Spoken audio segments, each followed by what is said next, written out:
Greetings, friends, and welcome back to the 3 Minute Horror Show. My name is Ben, I'm your host, and I'm joined by Brandon from the Brandon vs. Movies YouTube channel.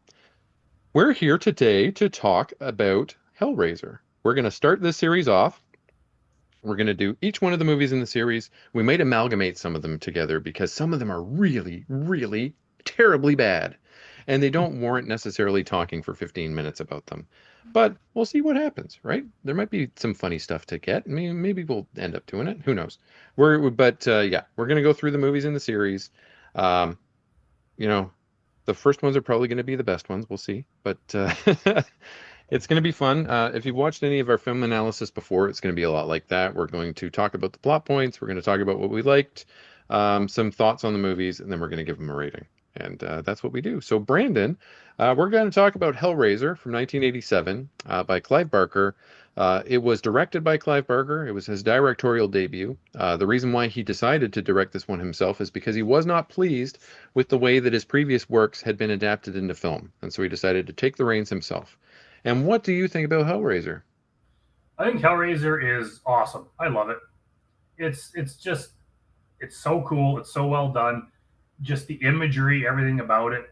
Pinhead in particular, Hmm. they're just so like iconic. The movie is. I've seen people say that it hasn't aged well, which I don't agree with. It does look a bit dated, but it is dated. It's from 1987. Like it's kind of old, but I like that fact. I like just like the hairstyles, the settings, the look of the film, everything. It just is cool. The story is cool. It's original. The special effects, is mainly in that one. It's like they spend their entire budget on that one scene where Frank resurrects himself. Oh, Is okay. Never mind. Yeah, Yeah. yeah. I was thinking a different There's one. that one too. Yeah, I guess. But Yeah. the one where he resurrects himself, Yeah. it's like it's like wow, that is like it's amazing.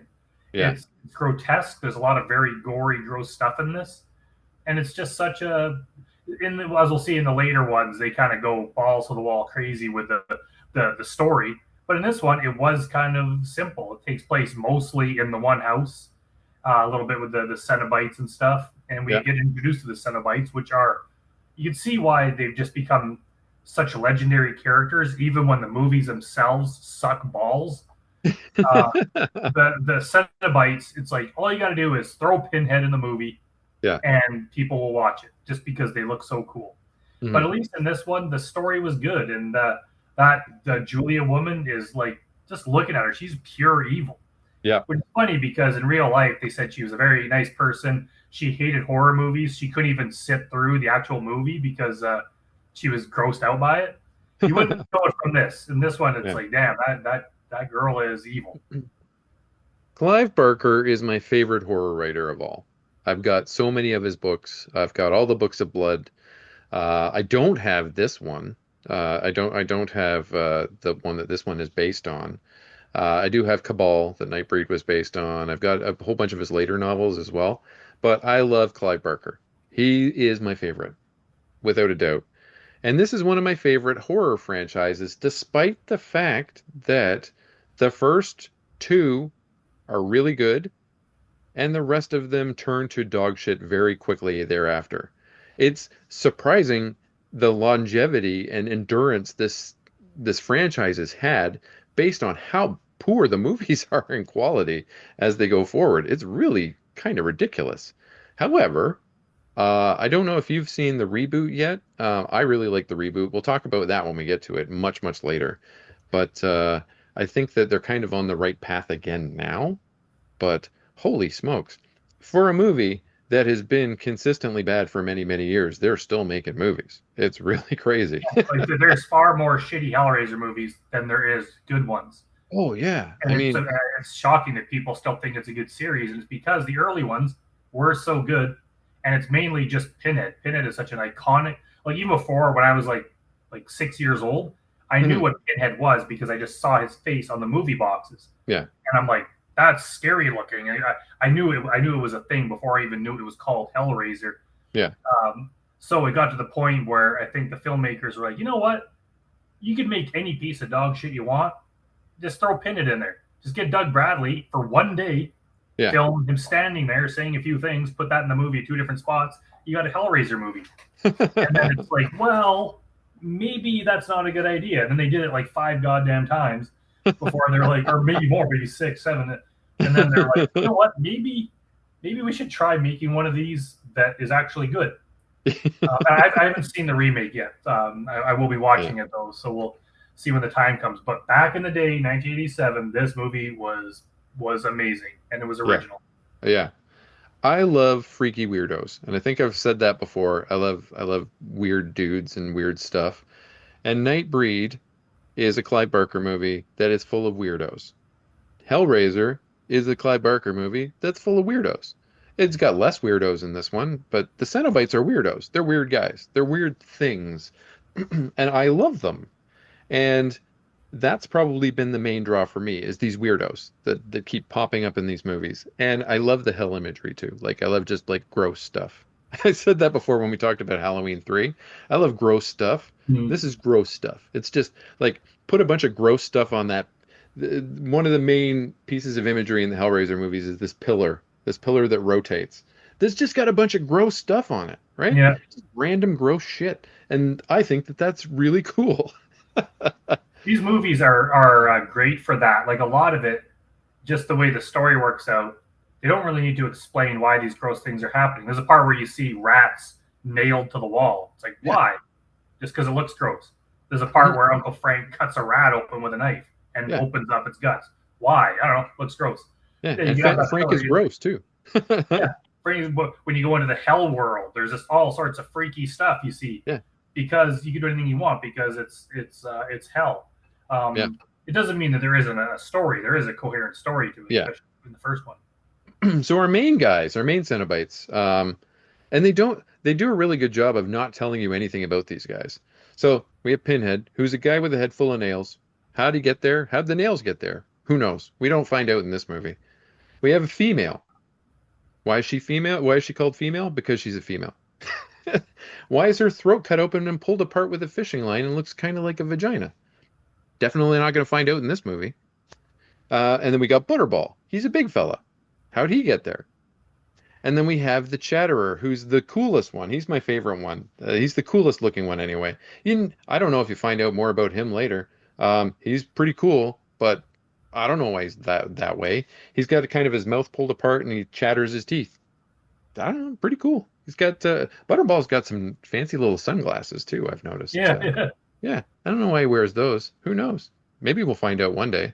Probably not in a Hellraiser movie that, like Alien, I've only seen the first three. So we're in for a real trip of bad stuff going forward. I'm gonna Oh yeah. be hating the fact that I agreed to do this very soon, I would imagine. But this movie is the story of Uncle Frank.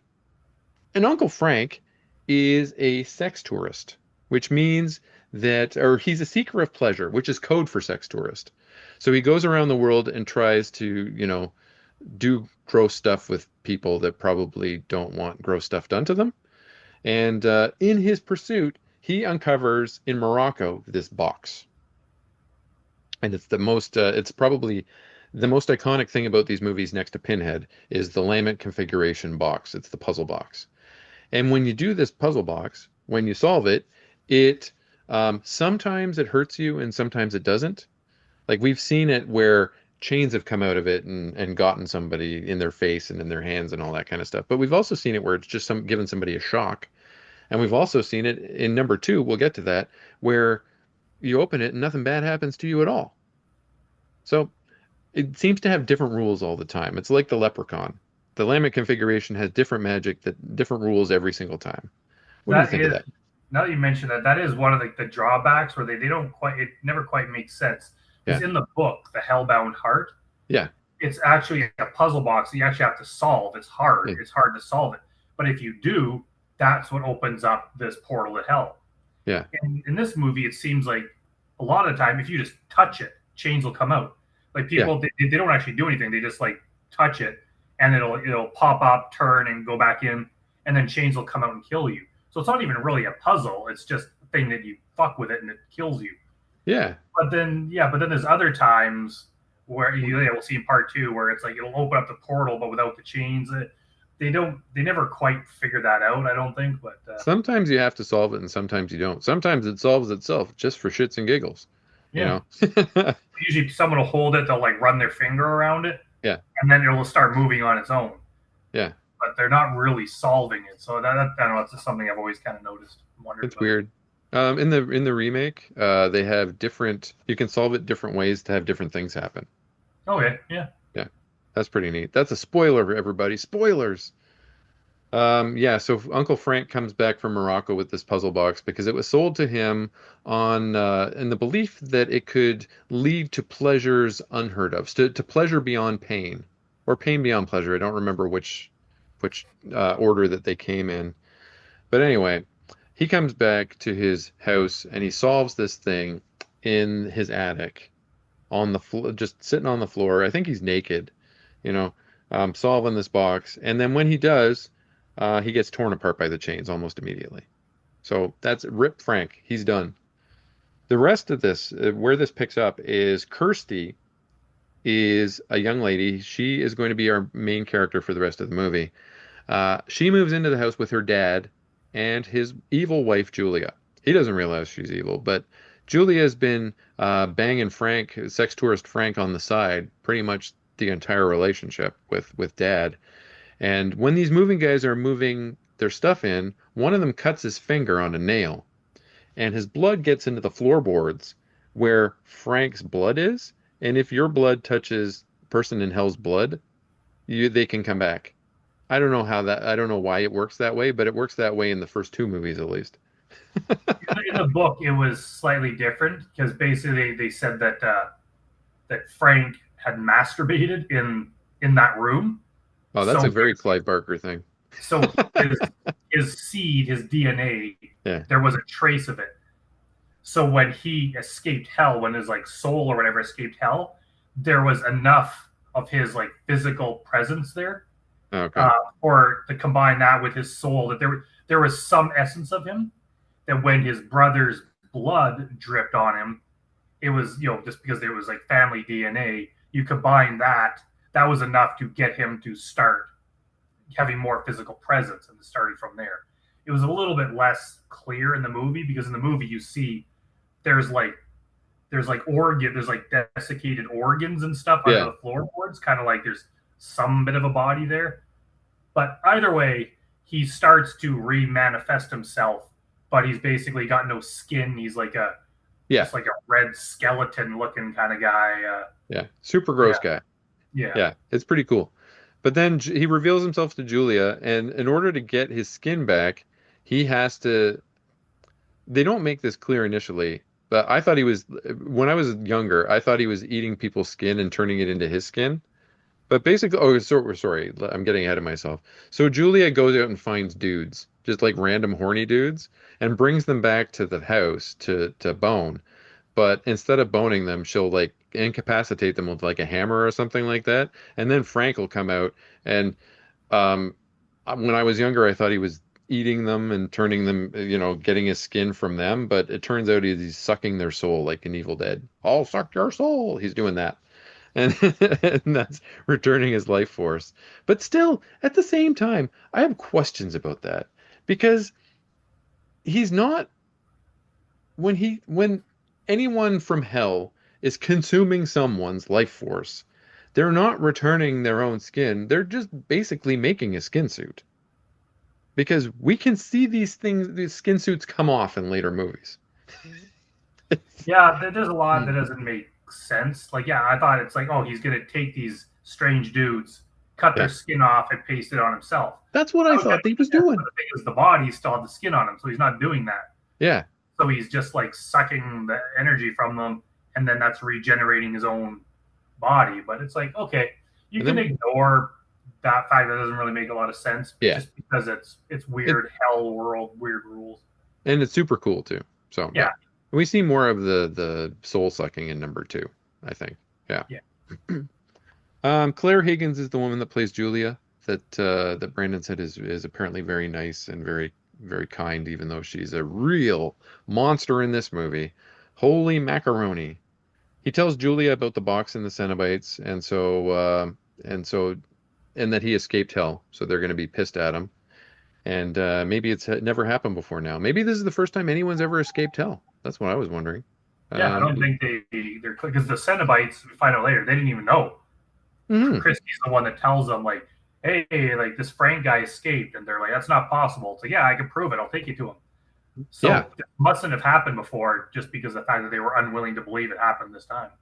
Yeah, and well, the weird thing about that is you'd figure that at some point in time in history, at least in the movie world, like it's not jizz in the movie world, it's just blood. It's just blood and it's organs in this one, but it's just blood in the second one. That someone in hell has had someone else's blood touch their blood. You'd figure that they would have been able to come back up, right? Yeah, yeah. Especially in war times when people are just bleeding all over each other all over the place and dead people everywhere. They don't. Yeah, they don't really get into that, I guess. It's crazy. Anyway, like Brandon said, Kirsty does tell them that Frank is still alive because she solves the puzzle box. And when the Cenobites come out, they're like, "Ho, ho, ho, guess what? Somebody solved the puzzle box. We're going to take you to hell." And she's like, "No, wait a minute. I don't want to go to hell." Uh, but so she cuts a deal with these guys and she says, "Hey, I'll tell you where Frank is if you let me go." And they say, "Okay, we'll let you go as long as you get Frank back to us. Otherwise, we're coming back for you." And they introduce a creature in this movie that I don't know if he comes back in later ones. He's not in number 2 or number 3, but this thing called the Engineer, which is a monster that travels between that's in the corridors. Like he's in what you'd call the back rooms now. Okay, the back rooms between hell and earth. He's this thing that kind of it almost reminded me of from In the Mouth of Madness. Just Yeah, this I was going to bring that amal up. yeah, this amalgamation of thing that's constantly streaming towards you, and God knows what's going to happen if it catches you, but you don't want it to catch you. And yeah, but I don't think that they ever talk about that thing again, at least not in the movies that I've seen. No, I'm pretty sure it's never referenced again. I thought it was really cool. I thought that was another little thing. They In also number, have the what you see a guy throughout the movie is some bearded homeless guy, just a yeah, scary looking guy. You don't know who he is. hmm At the very end of the movie, he turns into some sort of dragon type yeah, thing, and he flies off with the box. Because in the book, the engineer, I think I can't remember exactly, but the you see the engineer is sitting there holding someone's head, hmm and then Christy like runs off, and then you see the engineer walks by her, and he takes the box from her. Or he has the box or something. So I thought that homeless guy that turned into the pterodactyl dragon thing, I thought that was the engineer. They kind of just changed the ending yeah. of it. And then the face of that homeless guy shows up at the end of number 2 as well. But Yes, yes. yeah, and yeah, he pops up again at the end of this movie too, in like kind of a like right before the credits sort of thing. But I always thought if we're going for hell imagery, that the dragon was Tiamat, like one of the demons from hell. Yeah, Yeah. they because I think in the later ones, it's been a while since I've seen the later ones, but I've heard people kind of criticize it that in these early ones, it's not like a biblical heaven and hell. Yeah. It's like it's not even really hell as we know it. It's some sadomasochist kind of world. It's Yeah. different. But in the later ones, it becomes like a Christian hell, and Pinhead they're like Christian demons, where it's not. They're a different thing. So at least for Yeah. this one, it's like this is not a religious movie. They No. do have like you see some Jesus statues and stuff at the beginning that they clear out of the house when they move in, but it's definitely there's not. This isn't like The Exorcist where it's like Catholicism versus the devil. It's not like that at all. No. No. It's just like normal people versus freaky weirdos. Yeah. It's funny because the guy that plays the dad in this, he plays a very just nice kind of wimpy kind of dad guy, Yeah. but he's actually the guy that played Scorpio in Dirty Harry. He played Yeah. the bad guy, so Yeah. I know him as this like the crazy villain, and now he's playing like the good old friendly dad. So he's Yeah. a And he pretty. was the barber in Child's Play 3 too. Oh yes, yes, yes. Yeah, he Yeah. was. Yeah, we talked about Yeah. that. So He's yeah, that like guy.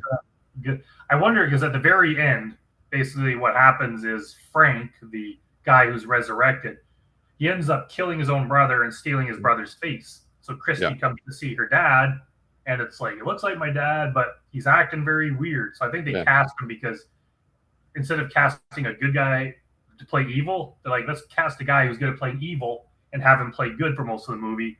So then when he does the switch, he can have that psychotic look in his eye. Yeah, and he tries to bone his daughter too, which is really gross. Yeah, it's like yeah, it's bad enough that he's like creeping on his niece, and then it's Yeah, like yeah, he's a. And this movie, these movies, they have people, and these they seem to have such amazing skill at cutting off people's faces and putting them on themselves, and yeah, it looking perfect. Like yeah. modern science can't, doctors can't even do face transplants that look that good. I But these know, it's so people just crazy. slap someone's face on, and it's like, And yeah, you look like them. Got a there's little, no there's no eye holes or anything. There's no like spots where between where the eyelids would, yeah, you know? you got like a little blood along the hairline or Yeah. whatever, but it's like you have to look, you have to look past some of those details because this movie overall is cool, and it almost has like a movie within the movie because there's the story of Frank trying to get resurrected and Julia luring men home and smacking them, killing them, and then Yeah. feeding them. So he's slowly getting more of his body back. Yeah. There's that story, but there's also like the Cenobites story, which is Hmm. kind of connected, Christie and the Cenobites, but it's almost like two stories they put together. Yeah, and one thing to bear in mind for this one, to remember for this one, because it feeds into the next one, is that Julia, the wife, who is a bad guy working with Frank, gets killed on a mattress. Remember that for the next movie, Yeah. okay? Because that's important. Um, the scene where the dad's where Uncle Frank is finally caught by Pinhead and the Cenobites is very cool, and they make gifs of it online, and it's a meme and all that stuff. But where they have all of the chains attached to his face, and they're pulling the face in probably 18 different directions. Where doesn't he say "I love you" or something like that right before his? Originally, I just read this the other day. Yeah, In the original script, he was supposed to say "fuck you." yeah. That was supposed to be the last line, but then the actor was like, what if I said Jesus wept from the Bible? Oh, that's what he said. Shit. Yeah, That's like really the only religious thing they kind of have in the movie is he says Jesus wept and then he's torn to pieces. yeah. That was really cool. That's probably where the second half of the budget went. Yeah, Yeah. absolutely. Yeah, that Because was they definitely ran out at that moment because the rest of the movie, the effects are like pretty bad. Atari 1982 grade effects. And Yeah, I don't mind that. I know people criticize when she's holding the box and yeah, shooting lasers at them. It looks so cheap, but I kind of like that cheap look. yeah. And then she has a boyfriend named Steve that shows up at the end to save her for some reason, where she was doing a pretty damn good job on her own, if you ask me. Yeah, that guy, he looks like he'd be like in the band Tears for Fears or something. Like he just looks Yeah, like that 80s British whatever, I don't know what you call that hairstyle, but he just has yeah. like to him. She didn't need him. She was doing just fine, and he Yeah, which does is not weird play. because he Mm, doesn't like he's a character, but he doesn't play that big of a role. yeah, he's And just then kind I of think there. they reference him in the next one, but he basically doesn't come back. So like, Yeah. yeah, No, he was let go. Listened to his story about demons and said, "Okay, you can go home." And that was yeah, the end. That's the last we hear of Steve. He's yeah. done. Yeah. One So thing what I do you find think? weird that Yeah. I didn't really realize till this most recent time I watched it Hmm. is at the end. Christy is trying to escape the house. She's holding the box, and the Cenobites are coming at her. And then she realizes that the box has power to like send them back to hell. Yeah. So she shoots all of them. Pinhead, the female Cenobite, Chatterbox, they all disappear. But then Butterball attacks them or attacks the boyfriend, and then the roof collapses on him. Yeah. So she doesn't even send him to hell. Just the roof fell on him, so he was just like left there under a pile of rubble. Yeah. So he's Maybe. the only one that didn't go back to hell. But they never mentioned that again. But I just thought that was just seemed like they forgot that he was still there.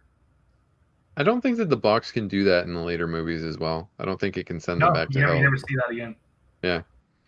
Very funny. So what do you give this movie out of 10 overall? Oh,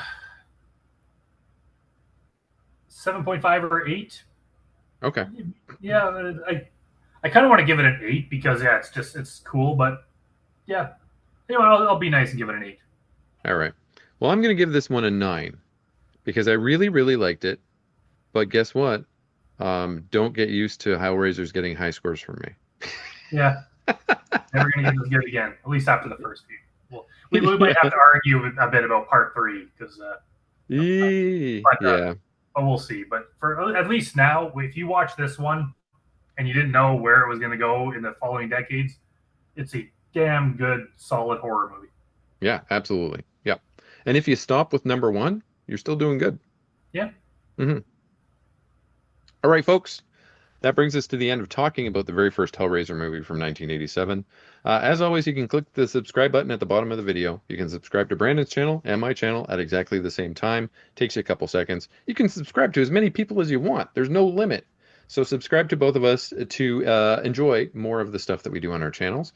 And come back and join us to talk about Hellraiser 2 next time. Bye. Bye.